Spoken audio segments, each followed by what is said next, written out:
Innal hamdalillah wassalatu wassalamu ala Rasulillah asyhadu an la ilaha illallah wa asyhadu anna Muhammadan abduhu wa rasuluhu wa ba'du.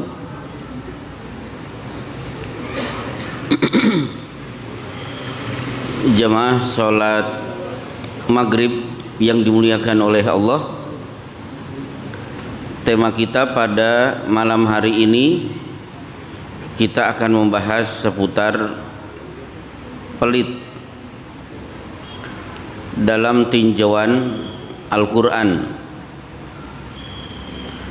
Yang saya ketahui, kata pelit ditampilkan oleh Allah dalam Al-Quran mungkin dengan kata bakhil, dan ini yang paling populer. Kadang-kadang ditampilkan dengan kata qatur, dan Allah juga menyebut dengan kata syuh. Jadi kalau alumni pesantren membaca Quran menemukan kata qatur atau syuh, itu artinya sama dengan bakhil. Baik, ada 4 pembahasan seputar bakhil. Pembahasan pertama, siapa yang memiliki sifat bakhil? Secara umum nomor urut pertama seluruh manusia tanpa terkecuali. Siapa yang mengaku manusia pasti pada dirinya ada potensi untuk pelit, karena Allah berfirman wa kanal insanu qatura.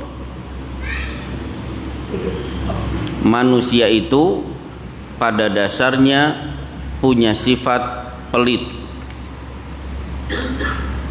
Di surat Al-Isra ayat 100, mungkin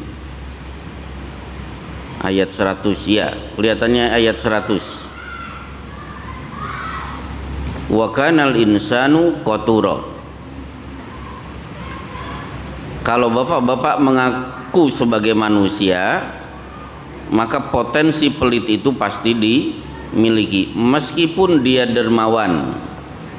Baik, sekarang untuk membuktikan bahwa semua manusia pada titik tertentu punya potensi pelit, kita buktikan, kita sepakati dulu sahabat yang paling dermawan siapa?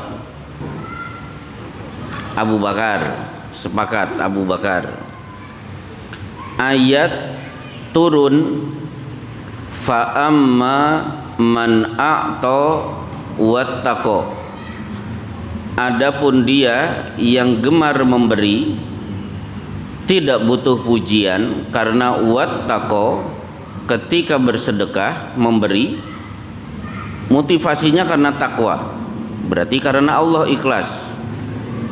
Wa saddaqa bil husna, dia percaya saya bersedekah nanti di akhirat pasti mendapatkan al husna, istilah lain dari al-jannah, surga. Berarti gak butuh pujian, karena saya bersedekah tujuannya al-husna, surga. Untuk siapa ayat ini? Untuk Abu Bakar. Jadi betapa dermawannya Abu Bakar As-Siddiq, sampai-sampai Allah mengomentari kedermawanan Abu Bakar dengan menurunkan ayat fa amma man a'ta wattaqa wa saddaqa bil husna. Ternyata pada titik tertentu, karena Abu Bakar adalah manusia, keluar juga potensi pelitnya.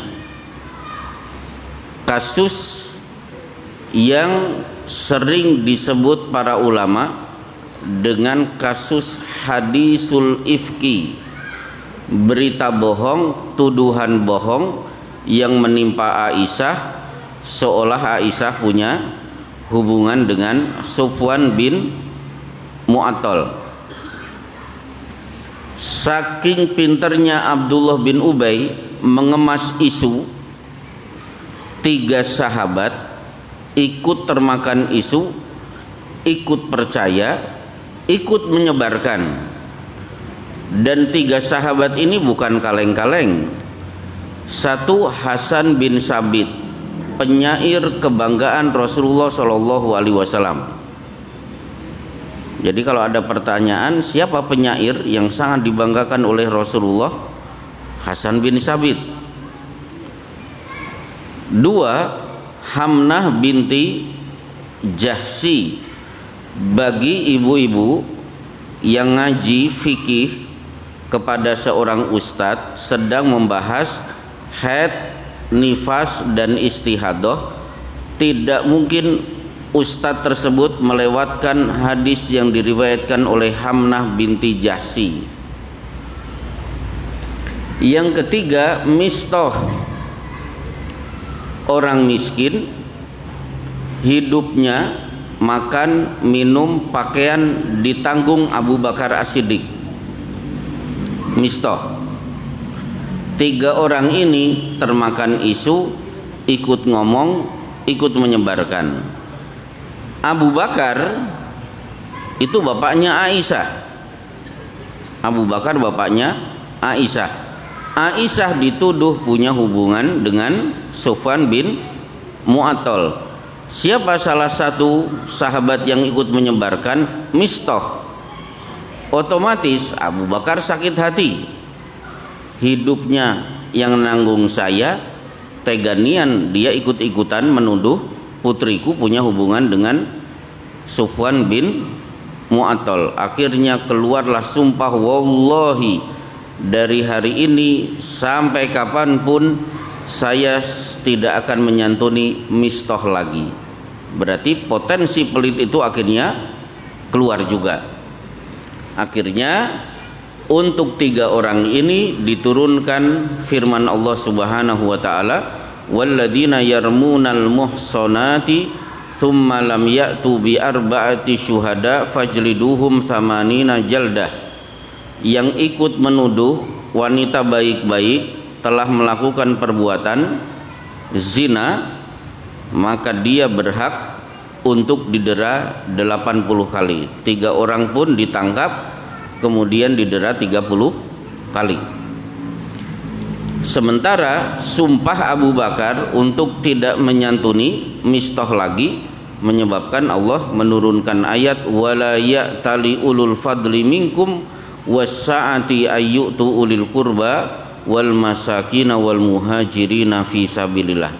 Tidak pantas orang yang punya kedudukan mulia di sisi Allah bersumpah untuk tidak berbuat baik kepada orang miskin, kepada para muhajirin. Waliyafu waliyasfahu.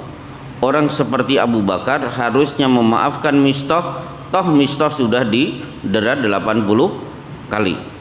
Akhirnya Abu Bakar mencabut sumpahnya, kemudian kembali menyantuni Mistah. Baik.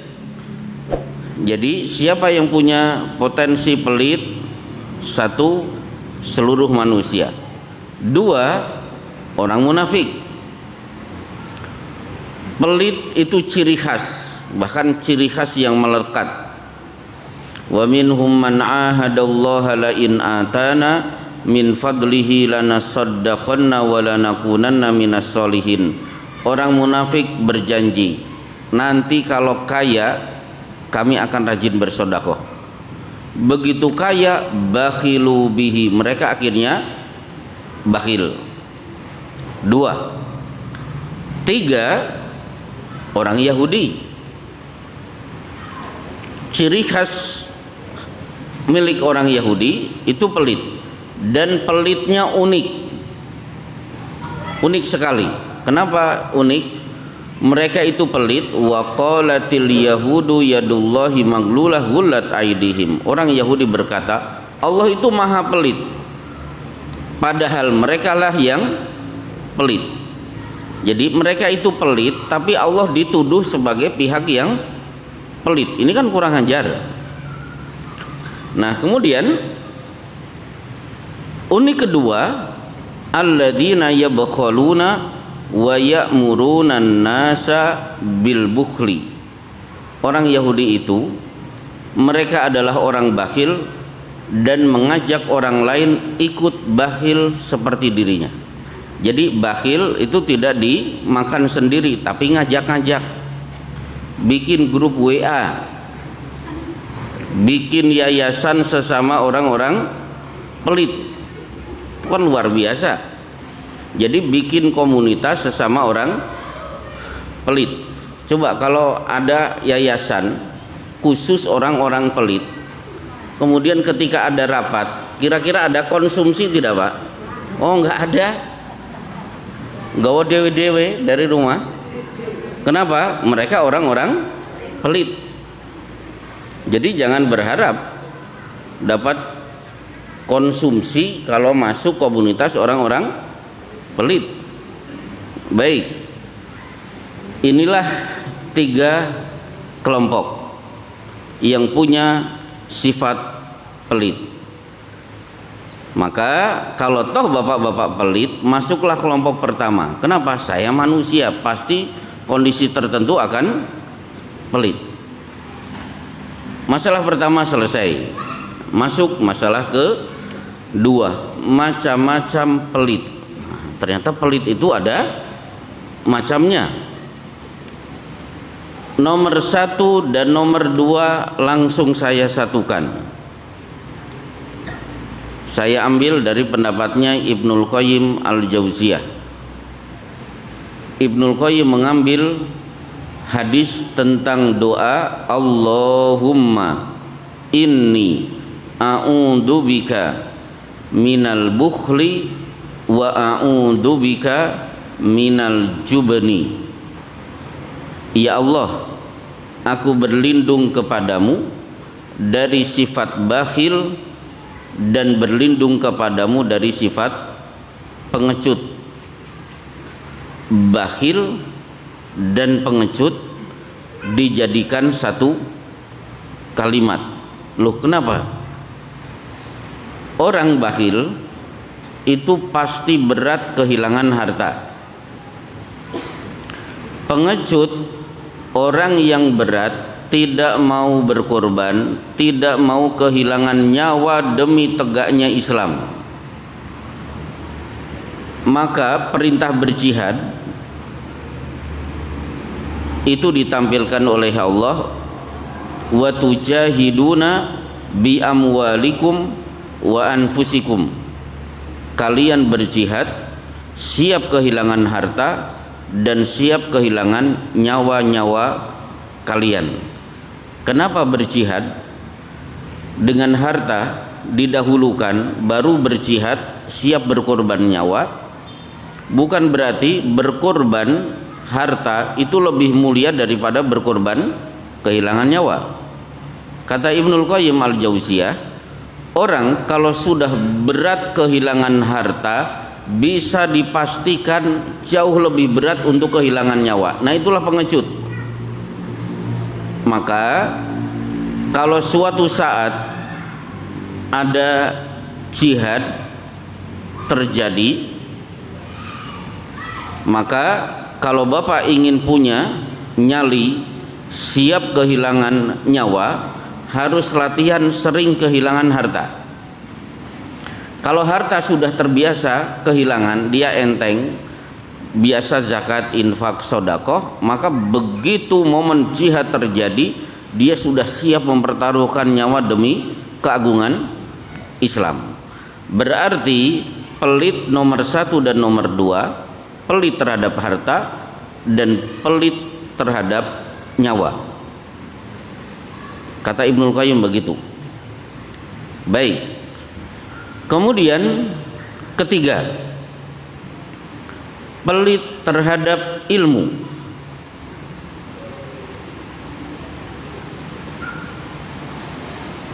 Ayatnya tadi sudah saya baca, alladzina yabkhaluna wa ya'muruna an-nasa bil bukhli. Mereka bakhil dan mengajak orang lain untuk ikut bakhil seperti dirinya. Kalimat berikutnya, wa yaktumuna ma atahumullahu min fadlih. Mereka sembunyikan karunia dari Allah berupa ayat yang Allah turunkan lewat nabi-nabi mereka. Jadi kitab Taurat itu karunia dari Allah, diturunkan kepada orang-orang Yahudi, kemudian ditutupi, bahkan dihapus, diganti dengan ayat versi mereka. Allah sebut ini adalah bakhil. Para ulama menyebut bakhil terhadap ilmu karena sebaik-baik ilmu adalah firman-firman Allah Subhanahu wa ta'ala. Ini kan Riyadhus Shalihin, ini isinya ilmu semuanya. Kalau Bapak memegang Quran, isinya ilmu semuanya. Berarti kitab Taurat, Zabur, Injil, isinya semuanya ilmu, dan itu bagian dari karunia. Kok mereka tutupi?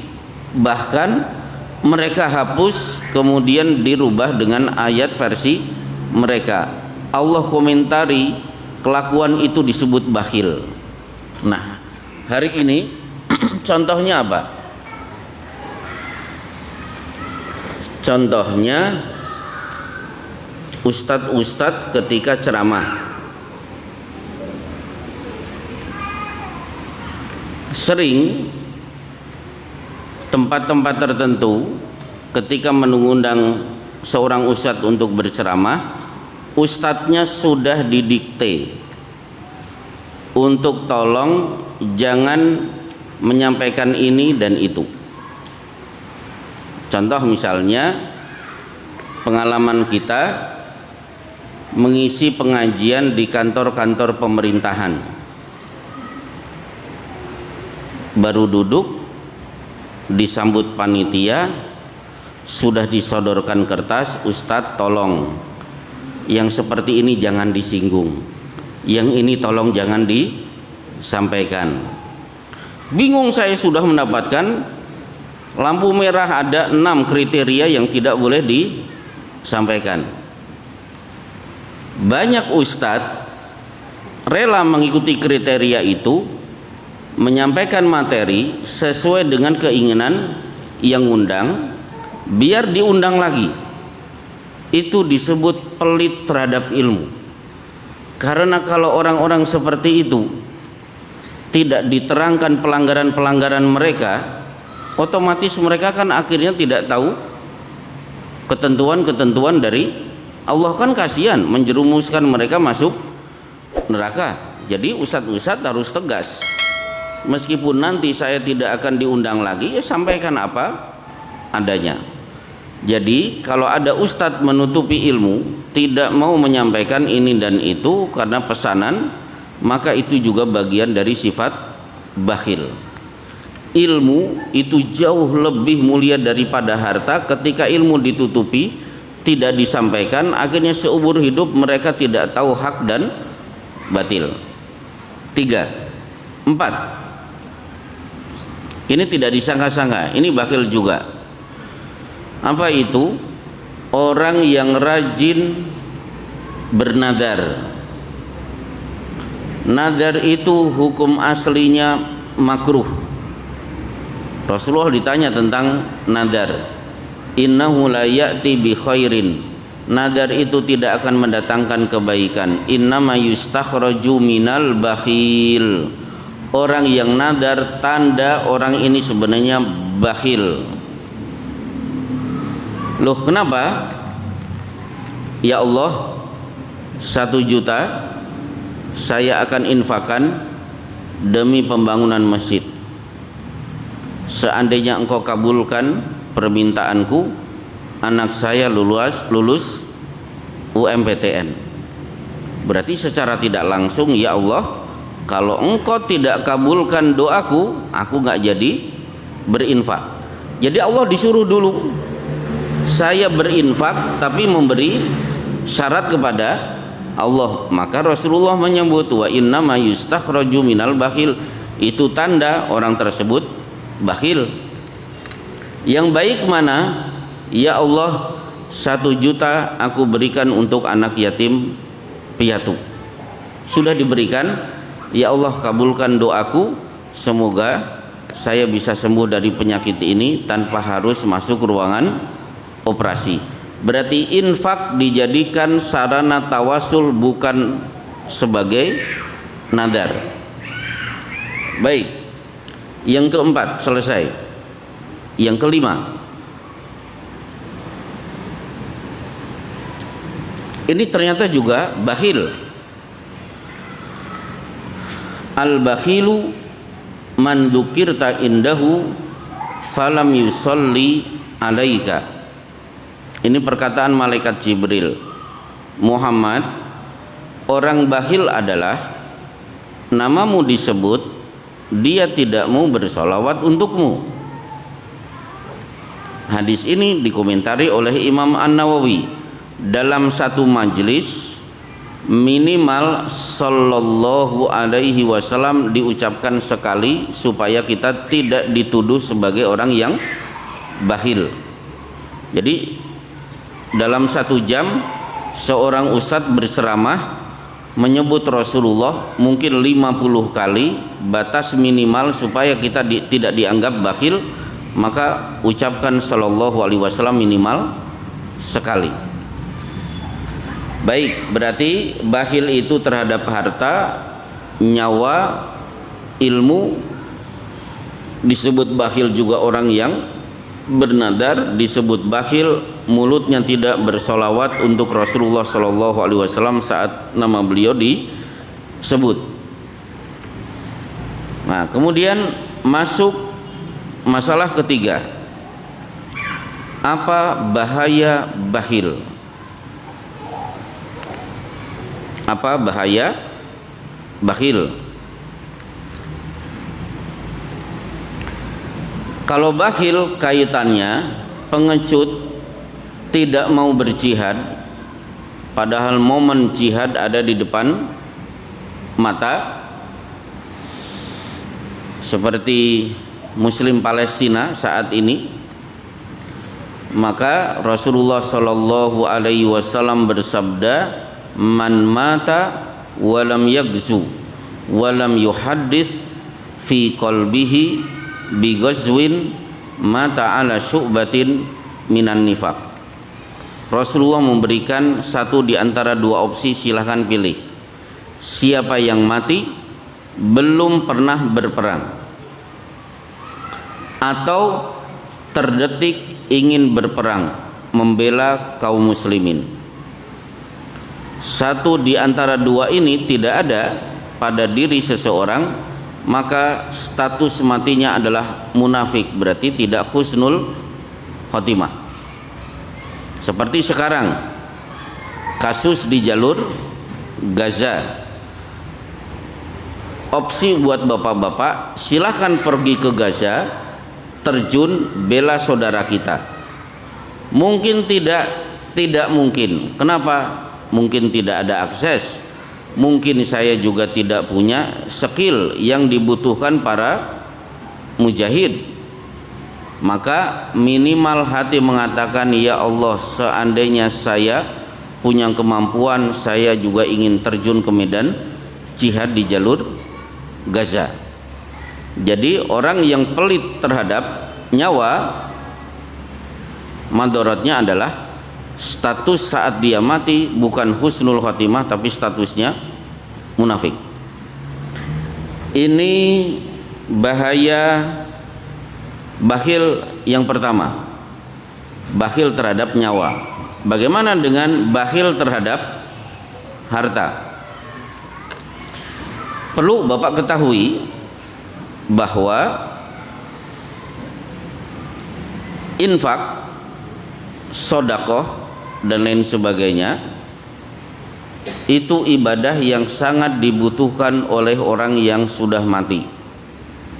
Banyak ayat, banyak hadis menghubungkan antara kematian dengan sodakoh. 2 hal yang tidak bisa pisahkan. Contohnya yang paling terkenal, salah satu reaksi orang yang dicabut nyawa, Rabbi laula akhartani ila ajalin qarib, wahai Robku, seandainya engkau memberikan waktu tambahan, engkau tunda kematianku, tolong berikan aku tambahan umur. Apa janji orang itu?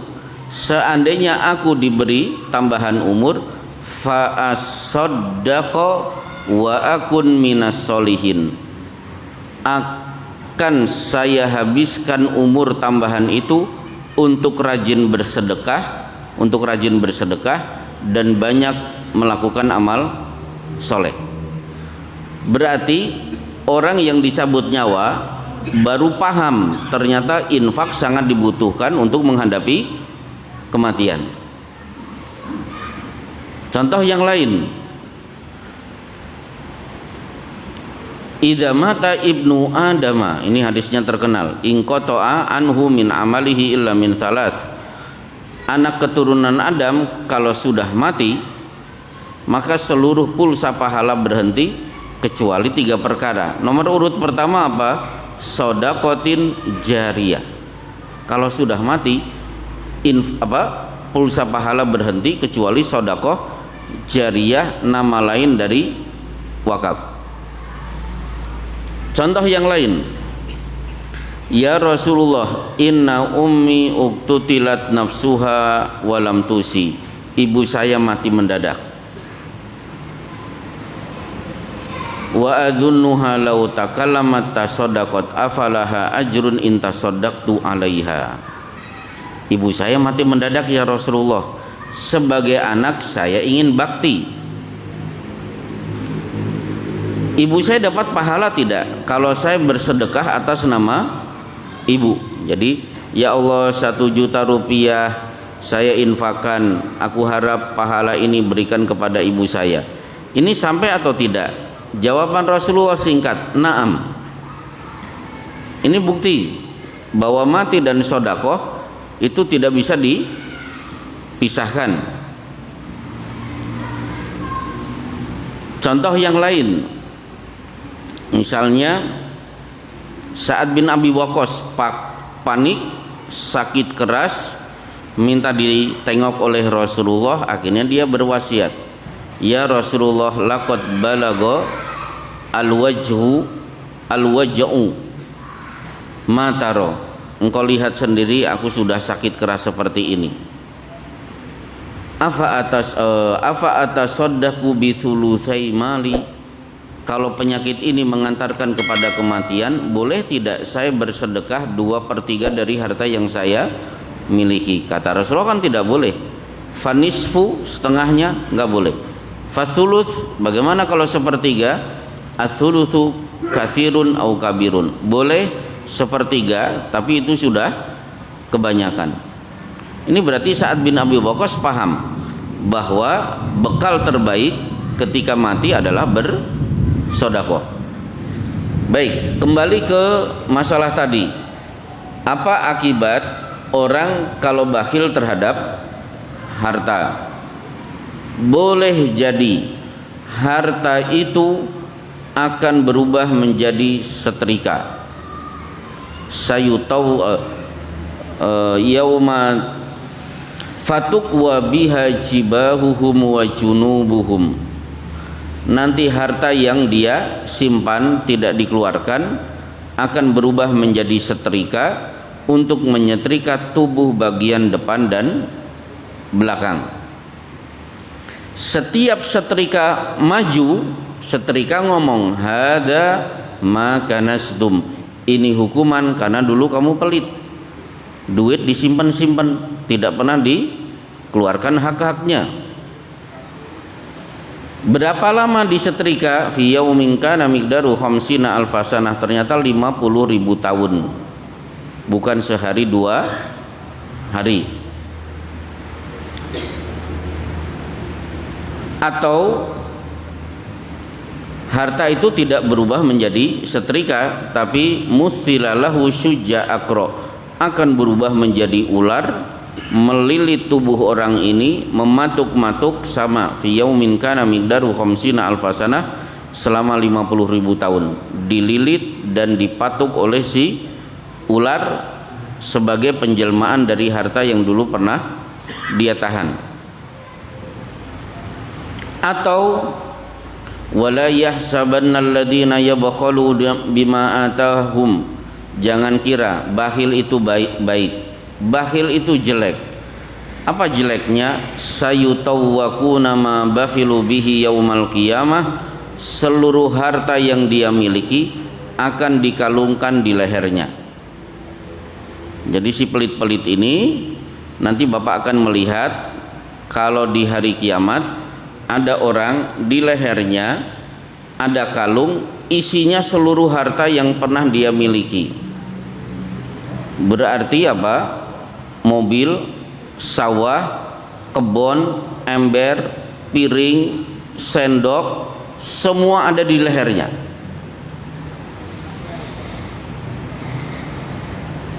Ini akibat bakhil terhadap harta. Nah, yang ketiga, orang bakhil terhadap ilmu.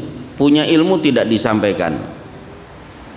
Kenapa tidak disampaikan? Wah, nanti nggak diundang lagi. Maka la yukallimuhumullahu yaumal qiyamati wala yanzuru ilaihim. Allah tidak mau mengajak bicara. Allah tidak mau melihat mereka. Allah tidak mau membersihkan dosa mereka, dan Allah pastikan mereka akan mendapatkan siksa yang pedih. Tidak diajak bicara, tidak dilihat, dosanya tidak dibersihkan, dipastikan mendapatkan siksa yang pedih. Coba ibu-ibu, tidak diajak bicara suami, rasanya senang atau senang, Bu? Oh, senang. Suami tidak mau ngajak bicara, atau melihat ibu saja tidak mau, itu rasanya Masya Allah, pasti siksaan luar biasa bagi seorang istri. Atau yang kerja di pabrik, ada banyak cerita-cerita karyawan. Ada beberapa karyawan yang dibikin suasana tidak nyaman, tidak diajak bicara oleh bosnya, tidak pernah dilibatkan, pokoknya dibikin suasananya tidak nyaman. Ujung-ujungnya akhirnya karyawan ini mengajukan resign. Kenapa? Saya sudah tidak nyaman. Mereka sudah tidak mau mengajak bicara dalam hal-hal tertentu, kita tidak pernah diajak dimintai pendapatnya, tidak pernah dilibatkan. Nah, ulama-ulama jenis seperti ini nanti pada hari kiamat tidak akan nyaman, karena Allah tidak mau mengajak bicara, Allah tidak mau melihat, dosanya tidak dibersihkan. Padahal dibersihkan dosa itu salah satu kebutuhan kita nanti pada hari kiamat. Nah, kemudian kalau bakhil tidak mau bersolawat, maka Rasulullah pernah ceramah di atas mimbar, tiba-tiba ceramah itu berhenti ketika beliau mengucapkan amin, amin, amin 3 kali. Tolong jangan dipahami ini sedang kampanye. Ini kalau saya ngomong apa itu selalu dihubung-hubungkan dengan itu. Baik. Akhirnya apa? Ala ma'amanta ya Rasulullah. Yang diaminkan apa tadi ya Rasulullah? Kata Rasulullah, tadi Jibril datang berdoa, maka aku aminkan. Salah satu yang didoakan oleh Jibril, ragima anfu rajulin dzukirta indahu falam yusalli alaika. Ya Allah, celakakan orang itu ketika nama Muhammad disebut ternyata dia tidak mau membaca salawat. Mendengar ini Rasulullah, amin. Siapa yang berdoa? Jibril, makhluk yang tidak pernah melakukan perbuatan dosa. Siapa yang mengaminkan? Makhluk yang dijamin maksum. Sisa yang kedua, rogima anfu rajulin dzukirta indahu rogima anfu rajulin dakhala alaihi syahru ramadan falam yughfar lahu. Jadi diberi kesempatan ketemu bulan Ramadan, ternyata bulan Ramadan selesai, Allah tidak ampuni. Kenapa? Tidak ada bekas-bekas sesudah Ramadan. Habis Ramadan tidak pernah datang ke masjid lagi. Kan banyak orang yang Ramadan tarwih, tapi begitu selesai Ramadan ya sudah tidak ada acara ke masjid kecuali nunggu hari Jumat. Paling-paling orang ini ada di masjidnya ketika sudah berada di depan imam, karena tidak pernah sholat di belakang imam. Saya kasihan ketika ada orang di sana, tidak di sini. Saya ini betul-betul ke masjid tidak pernah datang.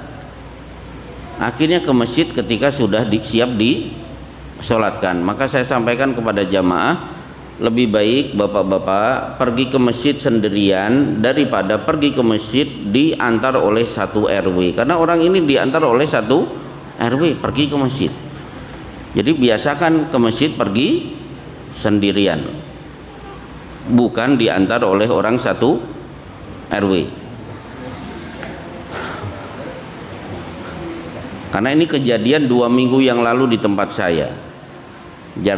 Jarang ke masjid, nah, tiba-tiba ke masjid karena sudah siap untuk disolatkan.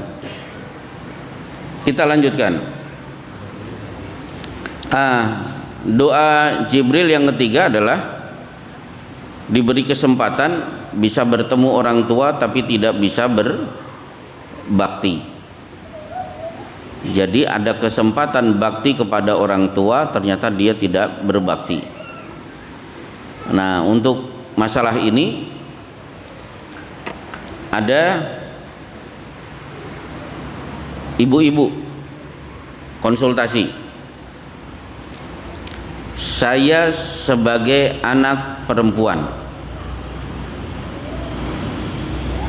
saya ditakdirkan tidak kaya, tapi ibu dan bapak saya ketika sudah tua yang merawat saya, urusan mandi, makan, semua yang melayani saya sebagai anak perempuan. Sementara kakak saya merantau nun jauh di sana dan sukses, dan tidak pernah kakak saya yang sukses, yang laki-laki ini memberi sesuatu untuk bapak dan ibu saya. Praktis kakaknya tidak pernah bakti. Sementara si anak perempuan yang ditakdirkan tidak kaya tapi miskin, seluruh kebutuhan ibu bapaknya dia yang melayani, dia yang menyediakan. Begitu akhirnya meninggal dunia, kakak saya datang, kemudian minta hak waris 2:1. Ini harus dilaksanakan 2:1, karena Allah berfirman, yusikumullahu fi auladikum lidzakari mithlu hadzil unsayain. Allah sudah tetapkan laki 2 kali lebih banyak daripada perempuan, sepikul segen dongan. Baik. Nah, ibu-ibu ini konsultasi, kok kelihatannya tidak adil. Yang ngeluarkan duit untuk makan, minum dan lain sebagainya saya sebagai anak perempuan, urusan mandi menyuapi juga saya, kakak saya tidak punya ikut andil. Begitu orang tua saya meninggal dunia, ujuk-ujuk datang nuntut 2:1. Kira-kira adil atau tidak? Saya jawab, hukum tidak boleh dirubah. biarkan kakak Anda yang laki-laki mendapatkan 2, Anda tetap 1.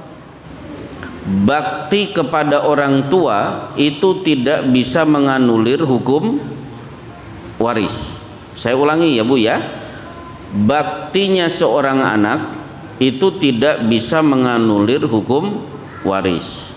Cuma kakak ibu itu masuk dari doa Rasulullah tadi, Jibril yang mendoakan, semoga aku doakan celaka wahai Muhammad, orang yang diberi kesempatan punya orang tua ternyata dia tidak berbakti, akhirnya diaminkan oleh Rasulullah Shallallahu Alaihi Wasallam. Ibu mendapatkan bagian setengah, tapi di hadapan Allah ibu akan mendapatkan pahala birrul walidain. Baik, terakhir berkenaan dengan pelit. Sebenarnya masih banyak bagian-bagian pelit. Terkadang orang kaya itu justru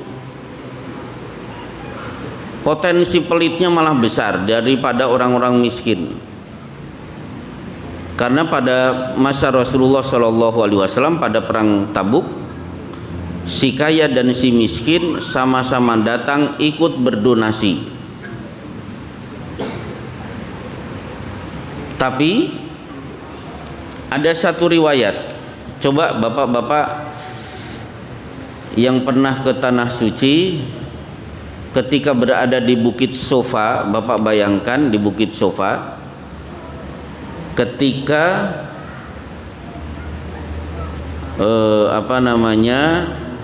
Rasulullah mengumumkan bagi ibu-ibu yang mau ikut masuk Islam bersahadat, tolong berkumpul di Bukit Sofa. Akhirnya penduduk Mekah, ibu-ibu langsung pergi berkumpul di Bukit Sofa untuk mengikrarkan 2 kalimat syahadat. Di antara wanita yang ikut bersahadat di situ ada orang namanya Hindun, istri Abu Sufyan. Hindun itu yang dulu mengunyah-unyah jantung Hamzah. Syahadatnya sudah sah, kemudian akhirnya Rasulullah minta untuk berikrar baiat tambahan. Ya ayyuhan nabiyyu idza ja'akal mu'minatu yubayyinaka ala alla yusyrikna billahi syai'aw wa la yasrikna wa la yaznina wa la yaqtulna auladahunna wa la ya'tina bi buhtan. Mereka dimintai berbaiat. 1, semenjak saya masuk Islam saya tidak akan berbuat syirik. Yang kedua, kami wanita tidak akan mencuri. Begitu ada kata-kata mencuri, Hindun langsung tunjuk tangan.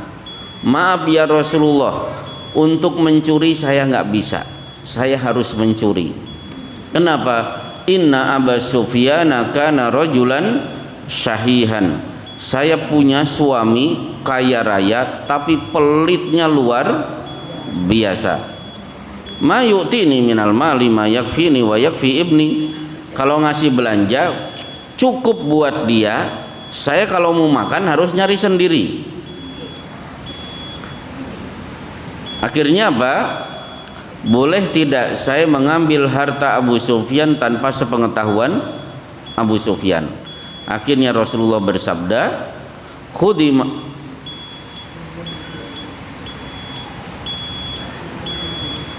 ma yakfiki wa yakfi baniki. Khusus wanita seperti dirimu, nggak habis ini. Berapa menit? 1 menit bunyinya.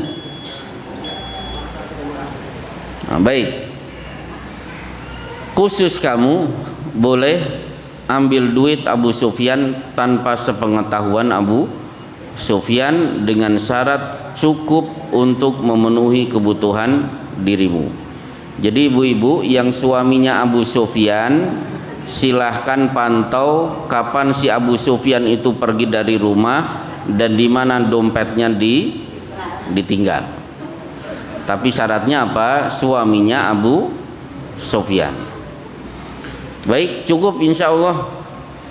Kita akan lanjutkan kajian kita nanti di subuh. Saya akan membahas tentang rahasia dalam tinjauan akidah. Jadi pernik-pernik tentang rahasia, apa hukum menjaga rahasia, apa kaedah rahasia itu, apa akibat membocorkan rahasia, apa yang dirahasiakan oleh Allah, apa yang dirahasiakan oleh Rasulullah, apakah boleh kita merahasiakan sesuatu pada diri kita. Ada banyak poin, insya Allah kita selesaikan besok kajian ba'da subuh. Wassallallahu ala Muhammad wa ala alihi wa sahbihi wasallim. Assalamualaikum warahmatullahi wabarakatuh.